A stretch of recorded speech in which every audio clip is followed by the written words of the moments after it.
Hotel میں نا ایک بابا جی برتن مانجتے تھے، بوڑھے آدمی تھے، 70 سال کے قریب عمر تھی۔ ان کا ایک بیٹا تھا، ایک بہو تھی، ایک پوتا تھا، لیکن وہ بیچارے بیٹا بیمار رہتا تھا تو لہذا وہ خود مزدوری کرتے تھے۔ کہتے ہیں ایک دن وہ بابا جی میرے پاس آئے، کہنے لگے میم صاحبہ 2-4 دن کی چھٹی چاہیے۔ تو میں نے کہا خیریت ہے؟ کہنے لگے میڈم میرا بیٹا فوت ہو گیا۔ بیٹا، آپ کو پتہ ہے باپ کا جنازہ پڑھنا آسان ہے، بیٹے کا جنازہ اٹھانا بڑا مشکل کام۔ کہتی ہے میں کچھ لکھ رہی تھی، میرے ہاتھ سے قلم گر گیا، میں نے خود گاڑی بھیجی، بابا جی گاؤں چلے گئے جہاں وہ رہتے تھے۔ کہتی 2-3 دن کے بعد میں اور میرا شوہر گئے تو رستے میں ہم باتیں کر رہے تھے کہ کیا تعزیت کریں گے، ایک ہی بیٹا تھا، کوئی رشتہ دار بھی نہیں، تو اس کی تو کائنات اجڑ گئی، کن لفظوں سے اسے تعزیت کیا کہیں گے۔ کہتے جب ہم گئے تو وہ ٹوٹی ہوئی چٹائی پہ بیٹھا تھا، کچھ لوگ قریب تھے، ہم نے جا کے کہا بابا آپ مسلمان ہیں، ہم آپ کو کیا نصیحت کریں، ایک ہی بیٹا تھا، کہ کس طرح کر کے ہم آپ کو تسلی دیں۔ تو کہتے اس نے آنکھیں کھولی، بوڑھی آنکھوں میں ایمان کی روشنی،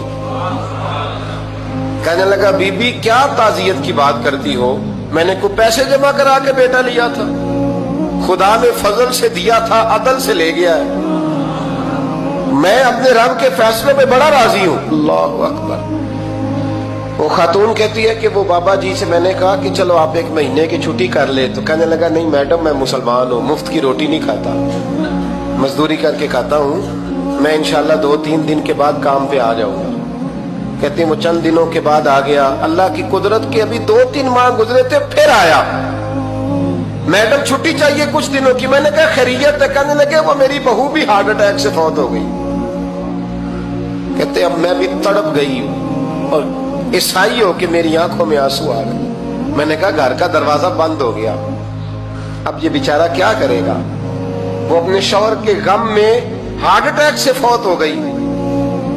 کہتے ہم پھر 2-3 دن کے بعد تعزیت کے لیے گئے، پھر ٹوٹی ہوئی چٹائی، بوڑھا نہ اپنی انگلیوں سے زمین پر کچھ بنا رہا۔ کہتے قریب گئی اور میں نے جا کے کہا بابا اب تو تسلی آپ نے خود ہی کرنی ہے، جو نظام تھا وہ تو ہو گیا۔ تو کہتے ہیں پھر اس نے آنکھیں کھولی، آسمان کی طرف دیکھا تو کہنے لگا بیٹی کوئی پریشانی نہیں، میرا بیٹا بغیر شادی کے بھی تو فوت ہو ہی سکتا تھا، بس میرے مالک نے جب چاہا جیسے چاہ ہوا، میں انشاءاللہ 2-4 دن کے بعد کام پہ آؤں گا، یہ میرا 3-4-5 سال کا پوتا ہے، ابھی اسکول داخل ہوا ہے، میں ساتھ لے آؤں گا، وہاں میرے ساتھ اوپر کوارٹر میں جہاں میں رہتا ہوں یہ بھی رہے گا۔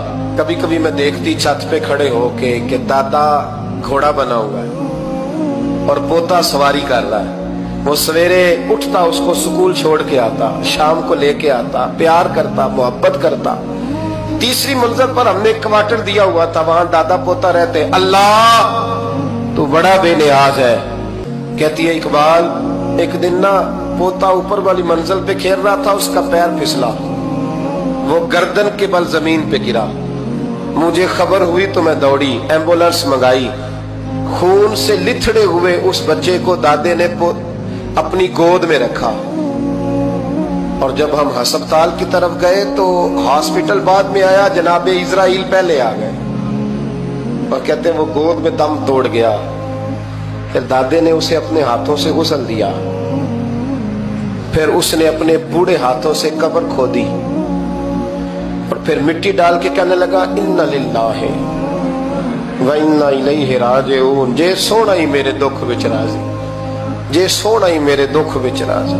پھر سکھ نو چلے ڈاواں، کہتے ہیں وہ مٹی ڈالی اس نے، اور جب وہ واپس پلٹا تو میں بازو سے تھام کے ہوٹل قریب لائی، اور میں نے اس کے قریب کہا کہ بابا تو ٹوٹ گیا ہے، تو بکھر گیا ہے۔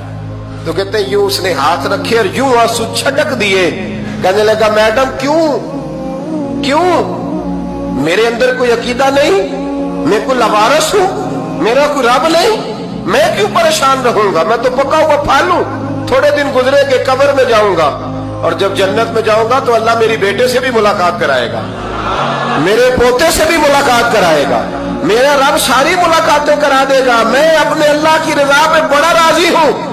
وہ خاتون کہتی ہے میرا اور میرے شوہر کا کلیجہ پھٹنے لگا، میں نے کہا بابا یہ جذبہ کہاں سے ملتا ہے، یہ سکون کہاں سے آتا ہے؟ یہ کیفیت کیسے ملتی ہے؟ مجھے کہنے لگا تو نے لینی ہے؟ میں نے کہا تو کہنے لگا تو بھی گنبد خضرا والے نبی کا کلمہ پڑھ جا، اللہ تجھے سکون عطا کرے۔